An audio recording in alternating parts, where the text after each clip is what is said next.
Hey, what's up, everybody? Thank you for tuning in here. We're going to do something a little bit different. We're going to cover a subject today instead of some dialogue from the panel. The subject is bullying, and to be more specific, racial bullying. We all know what a bully is, I believe, and as adults, we can still be bullied. Just like as we were, unfortunately, maybe we bullied kids in school. And that is done by making somebody possibly, as a bully, making somebody agree with you when they really don't want to. Or making someone feel guilty about something that this person never had anything to do with. On and on and on. Many of you know bullies. We're going to look at racial bullying. I think Crystal, now Miss Lee, I'm going to go to you in a second, but I'm going to give Crystal a chance. I think, Crystal, you would agree, but yet this triggers something in African Americans.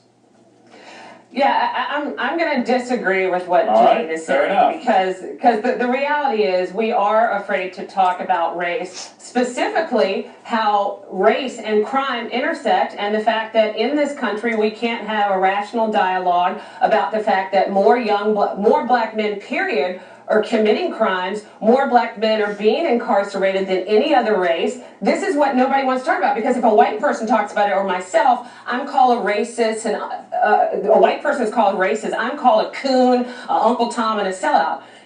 Stop it right there. She is telling the truth. Many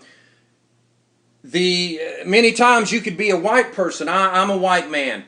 And if I give facts maybe regarding the prison system or crime or things of that nature, facts that are not skewed in any way, they're from very reputable places, I could give facts about that. But if maybe somebody black hears that, not all black people, but if somebody black hears that, I'm automatically a racist.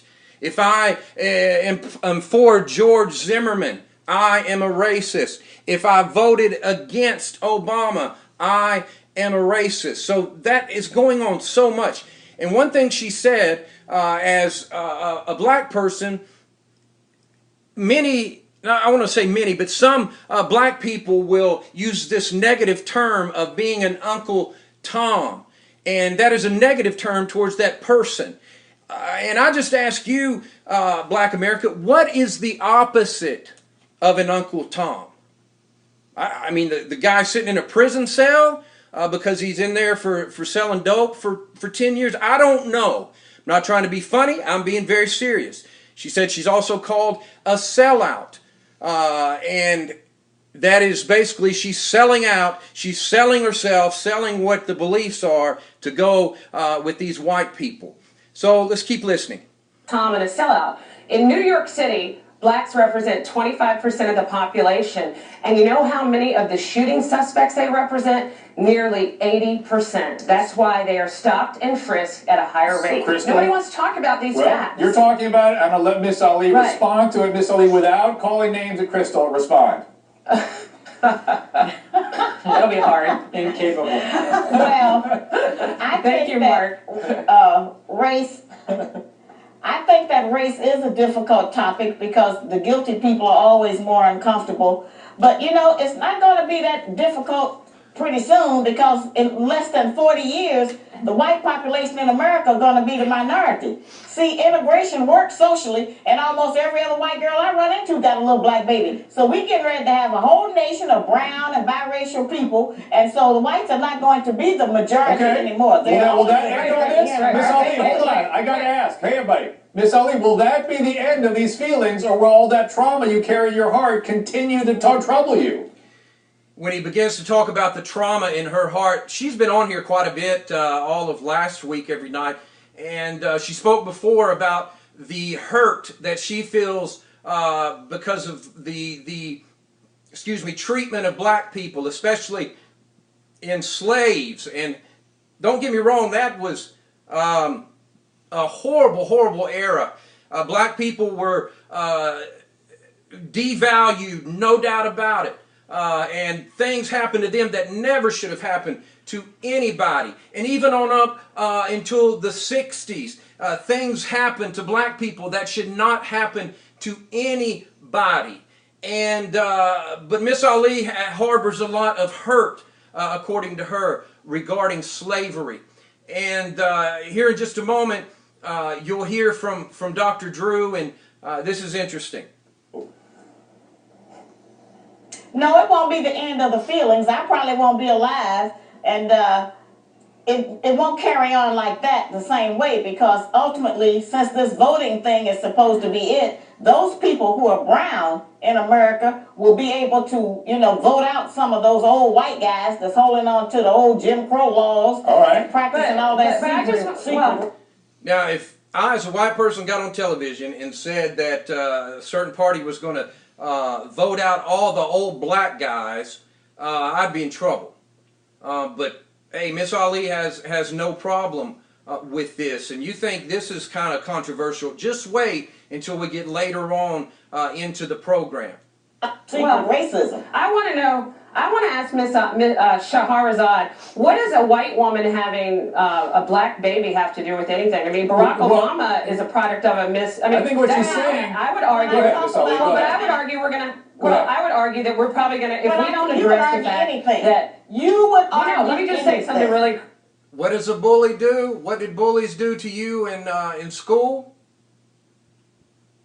Say something really. Can I just finish my thought? What I'm saying is, if we don't do something to address the destruction of the black family, we're going to have more black men incarcerated because their fathers are missing in action. And when it comes to the black family, 73% of all babies are born out of wedlock. All black men. I'm going to stop it there for just a moment and fast forward to the next segment, and they'll be talking about, I believe, the prison system and some different things, if I'm not mistaken. So we're going to pause and fast forward.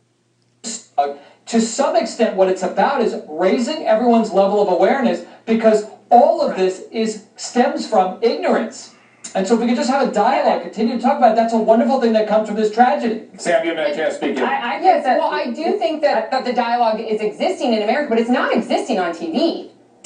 I disagree with her. It is not existing at all. And people, we need to have that in our lives. We need to be able to discuss without feeling like we're going to be bullied by someone.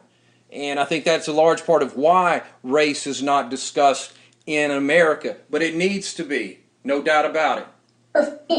People are afraid to talk about it on TV because they're afraid that people are going to find them offensive. And we need to break down that stigma. And Miss Ali raised her hand. I want to reward her for behaving. The young lady said that it might be found offensive. That's exactly what political correctness has done to America, and the fact that no one can say really what they feel, even if it is in a compassionate and intelligent way, if it's something that might offend somebody. People, we need to get over that and be able to communicate with convictions and with compassion. Go to Miss Ali here. Behaving properly. Go ahead, Miss Ali. What I was saying also is that he's right about the prison system, or she's right, I think somebody said it there. They're right about the prison system. In fact, states are selling their prisons to private companies, and part of the contract is that they have to guarantee the purchaser of 95% occupancy rate. So that's why they're getting all of that 95% of the population. They're getting it from our poor black men. And I'm really against that. Well, and it's not about no feelings. It is about usually money. Okay, Mark. We're